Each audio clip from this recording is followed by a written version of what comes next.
Hello guys, എല്ലാവർക്കും welcome back to Devika's dream world. ഇന്ന് ഞാൻ നിങ്ങളെ കാണിച്ചു തരാൻ പോകുന്നത് Navayug children's theatre and movie വില്ലേജിൻ്റെ ഒരു 1 ഡേ ക്യാമ്പ് ഉണ്ടായിരുന്നു. അപ്പോൾ അവിടുത്തെ വിശേഷങ്ങളൊക്കെയാണ് കേട്ടോ.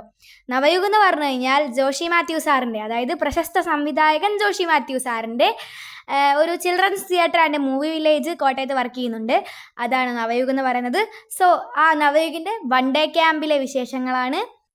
4 വർഷമായി നവയുഗിൻ്റെ ഒരു അംഗമാണ് ഞാൻ. നല്ല അടിപൊളി ക്യാമ്പും പരിപാടികളും ഒക്കെയാണ് നവയുഗിൽ. അപ്പോൾ ഇന്നത്തെ ക്യാമ്പും അതേപോലെ തന്നെ സൂപ്പറായിരുന്നു. കുറേ കളികളും ചിരികളും ഫ്രണ്ട്സ് എല്ലാം കൂടെ ഒത്തുകൂടി നല്ല അടിപൊളിയായിരുന്നു. ഞാൻ നേരത്തെ കുറേ നവയുഗിൻ്റെ വീഡിയോസൊക്കെ ഈ യൂട്യൂബ് ചാനൽ അപ്ലോഡ് ചെയ്തിട്ടുണ്ട്. ഞാൻ ചെയ്ത സെൻട്രല എന്ന് പറയുന്ന നാടകമൊക്കെ അപ്ലോഡ് ചെയ്തിട്ടുണ്ട്. അതൊക്കെ അടിപൊളിയാണ്, എടുത്ത് നോക്കണം കേട്ടോ. പിന്നെ ജോഷി മാത്യു സാറിൻ്റെ ദൈവത്താൻകുത് എന്ന് പറയുന്ന ഒരു സിനിമയിൽ ഞാൻ അഭിനയിച്ച കാര്യം നേരത്തെ ഞാൻ നിങ്ങളോട് പറഞ്ഞിട്ടുണ്ട്. അപ്പോൾ അതിൽ എൻ്റെ കൂടെ അഭിനയിച്ച മൈ ബെസ്റ്റ് ഫ്രണ്ടാണ് കാത്തു. നിങ്ങൾക്കൊക്കെ അറിയായിരിക്കും, നമ്മുടെ ഇൻസ്റ്റയിലൊക്കെ വലിയ പുള്ളിയാണ്. സിനിമയിലെ എൻ്റെ ക്യാരക്ടറിൻ്റെ പേര് മണിമേഖല, ഇവളുടെ ക്യാരക്ടറിൻ്റെ പേര് വളർമതി എന്നാണ് കേട്ടോ. അപ്പോൾ അത് ഈ കാണുന്ന 4 പേരാണ് നവയുഗിലെ ഭയങ്കര എൻ്റെ ചങ്ക്സാണ് ഇവരെല്ലാവരും. ഇനിയും വരെ ആൾക്കാരൊക്കെ ഉണ്ട്, എങ്കിലും ഞങ്ങൾ ഭയങ്കര കമ്പനിയാണ്. പിന്നെ ഇനി ഒത്തിരി പറഞ്ഞ് നിങ്ങളെ ബോറടിപ്പിക്കുന്നില്ല, നമുക്ക് നേരെ കലാപരിപാടികളിലേക്ക് കടക്കുകയാണ് കേട്ടോ. അപ്പോൾ 3, 2, 1 ഗോ.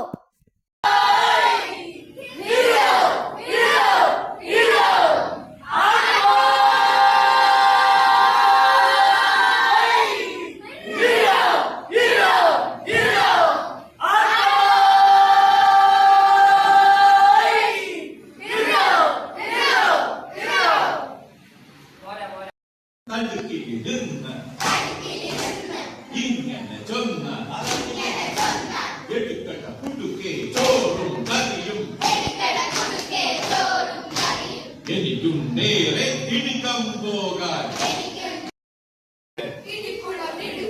അടുക്കള കയറി തടുക്കിലിരുന്ന് ഇങ്ങനെ ചൊന്നാൽ എടുക്കണ്ട കുടുക്കെ ചോറും കറിയും എനിക്കും നേരെ ഇടിക്കം പോകാൻ. മോൾ അഭിനയിച്ചിട്ടുണ്ട്, സഹാക അഭിനയിച്ചിട്ടുണ്ട്, ഇതിലൊന്നും പേര് വരാനുണ്ട്. വളരെ മനോഹരമാണ്. ഒരുപാട് ഫെസ്റ്റിവലുകളിൽ പോയ സിനിമയാണ്. അത് മാത്രമല്ല, ഈ വർഷത്തെ സ്കൂൾ നാടകോത്സവത്തില് സംസ്കൃത നാടകത്തില് ബെസ്റ്റ് ആക്ടറും ആ നാടകത്തിന് ഫസ്റ്റ് പ്രൈസ്. കഴിഞ്ഞ വർഷത്തെ നാടകത്തിന് ബെസ്റ്റ് ആക്ട്രസ് അല്ലേ, ഫസ്റ്റും. പിന്നെ മോഹിനിയാട്ടം, അതൊക്കെയാണ്. ഡാൻസ് പഠിച്ചിട്ടില്ലെങ്കിലും നാടോടി നൃത്തം, ഭരതനാട്യം, ഇതൊക്കെ പഠിച്ച് അവതരിപ്പിച്ച സമ്മാനങ്ങൾ വാങ്ങിച്ചിട്ടുള്ളതാണ്. ഒരു ചെറിയ പെർഫോമൻസ്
എന്തിനു വേണ്ടിയാണ് എന്നൊക്കെ അന്ന് ചിന്തിച്ചു. കാരണം നാടകം കളിക്കുമ്പോൾ മൈക്കിന് മുമ്പിൽ ഇരുന്ന് പറഞ്ഞാൽ പോലെ എന്തിനാണ് ഇതൊക്കെ ചെയ്യുന്നത് നമ്മൾ അന്ന് തെറ്റിദ്ധരിച്ച് ചിന്തിച്ചിരുന്നു.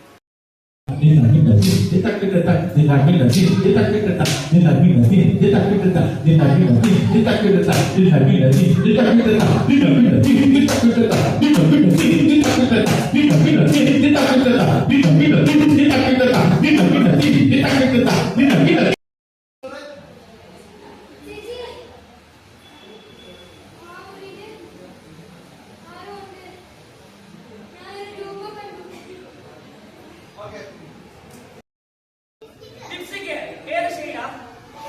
ഏത് ഷെയ്ഡാ? അയ്യോ അതും കൂടെ അറിയാം. ഏതായിരുന്നു ഷെയ്ഡ്?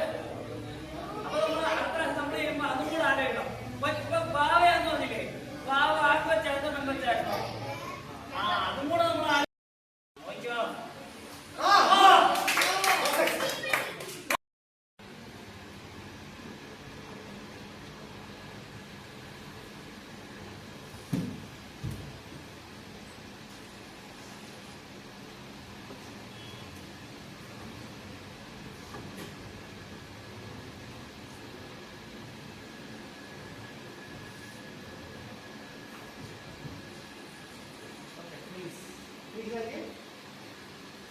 ഓക്കെ, എന്താണ് ഉദ്ദേശിച്ചത്? അപ്പോൾ എങ്ങനെ ഉണ്ടായിരുന്നു ഗായ്സ്? നല്ല കിടുക്കാച്ചിടയിലായിരുന്നോ? സോ നിങ്ങൾക്ക് ഇഷ്ടപ്പെട്ടെങ്കിൽ ലൈക്ക് ചെയ്യുക, ഷെയർ ചെയ്യുക, സബ്സ്ക്രൈബ് ചെയ്യുക, കമൻറ്റ് ചെയ്യുക. ഓക്കെ, അപ്പോൾ ഇത്രയൊക്കെ ഉള്ളൂ ഇന്നത്തെ വീഡിയോ. ഇനി മറ്റൊരു വീഡിയോ ആയിട്ട് മറ്റൊരു ദിവസം കാണാം. See U.